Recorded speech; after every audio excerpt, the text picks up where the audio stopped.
What's up, guys? Redbeard here, and welcome back to another episode of Redbeard Plays Metroid Zero Mission, Episode 5. In the last episode, I talked a lot about controls and knowing the controls of the game that you're playing. Like I said, if you want to be successful as a gamer,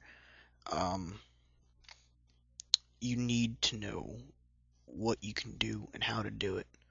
Oh, right here, there's a missile tank. Just freeze that ripper, hop up, and shoot that wall, and it's right there. But it's clearly seen.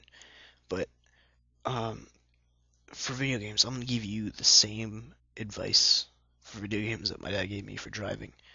It's all about knowing what you can do and knowing what your machine can do, and that works. That's perfect for video games because you wanna, if you know what you can do as a gamer, what your potential is, and if you know what the game can do, what the game's potential is, and you learn from that, you learn how to handle that, then you can become a successful gamer.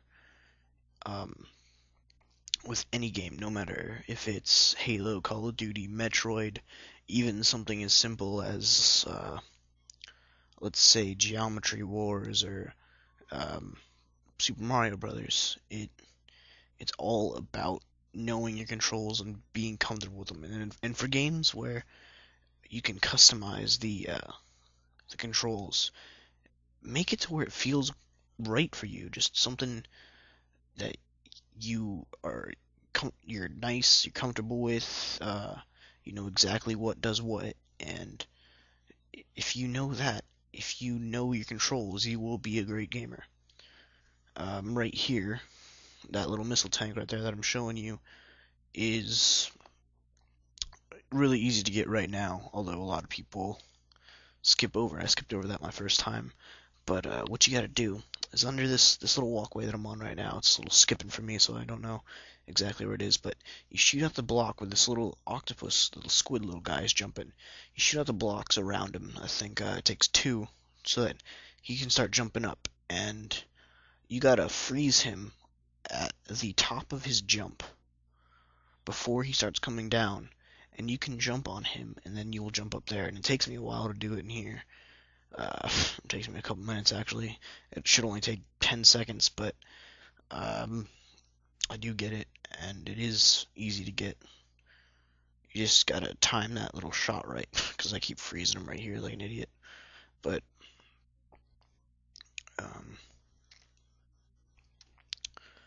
I was just right now I'm uploading my episode 4 while I'm doing this little narration here, and uh, it takes a really long time. It takes about an hour for a 8-minute video. I don't have the fastest internet to upload, and it's only like 34 megabytes. So imagine, I think one of my videos is 10 minutes long, and that took me about an hour and a half to upload. So I just wanted something to do, nothing on TV, and I was like, what the heck, let's play some Call of Duty. And I was so laggy. Um, I had one bar. I was playing on Afghan, and I still did amazing. I leveled up. I'm level 68 now. Even though I've been playing for 6 months, I'm just not a very hardcore Call of Duty player. And I went 23 and 11 with one bar, and I felt pretty nice about myself. Even though normally I do about 40 and 20.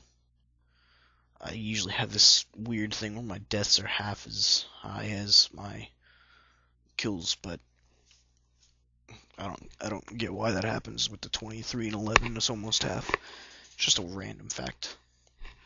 But just so you guys know, YouTube sucks. I used to love YouTube. It used to be fast. It used to be simple. But then it got really corporate, and they changed the layout, and they changed all the uploading times and everything. So kind of sucks. But I mean, it's not the only one of its kind, but it's the best and most viewed of its kind. So just gonna stick with that for a while now. Now that we got the ice beam, I'm gonna show you in this video how to get. I already got that one missile tank. I think I get one more in here coming up soon in Brinstar, and I also get a hidden energy tank that a lot of people don't get until they get the space jump. If you can see in the when I just paused it there in the bottom left-hand corner, there's a big white circle, and I showed it in one of my earlier videos, and you can get it now that you have the morph ball bombs. I'm going to get it now actually, so I'm going to explain that technique to you. Right here, there is a missile tank. I'm going to get it now.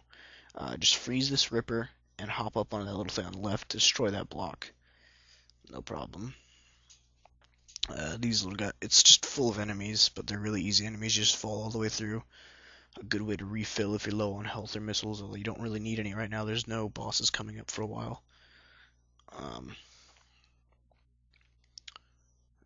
Just keep rolling through, and there's a missile tank right there. Destroy that little flying guy. Get it, and then you go back down and out, and there's a super missile tank there, and you can't get it until after you until after you beat Kraid and get the speed booster. I don't foresee that I'm gonna get that in this video, this run through though, because it is a very complicated trick to do, and it's actually a two-parter trick, because there's a missile tank you get with it. There's a secret passageway up right above that, and in order to do that, you have to do a speed boost ball. And when you use that speed boost ball, it takes you into a room with the missile tank. Most people just go and get that missile tank, but if you keep going, you'll roll out, and then you have to hit the ground and keep rolling to keep your speed boost going. But then you jump up and do a shine spark ball to the left, and then you can do it. But it's very, very complicated. If you're not going for the 100% run, don't even worry about it. Right here is a very tricky energy tank. A lot of people don't get it until they get the space jump. But what I do is the morph ball bomb jump, and this is a very useful trick. What you do, you just find a nice you get right under the energy tank, get in morph ball mode, and get a nice rhythm with your bomb taps, because you want it to when you plant one on the bottom, it shoots you up. You plant one on top, you plant another one on the bottom, it shoots you up right when the other one explodes, so that you constantly go up.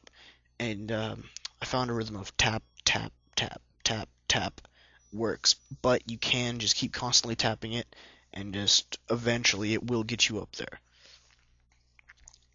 I've gotten that about all 4 times now. It's not very difficult. And I wanted to get this before I went down into Norfair that last time, but I forgot about it. That's why I was jumping around a lot. And looks like we're out of time now, so thank you guys for watching Redbeard Plays Metroid Zero Mission, Episode 5, and I'll see you next episode.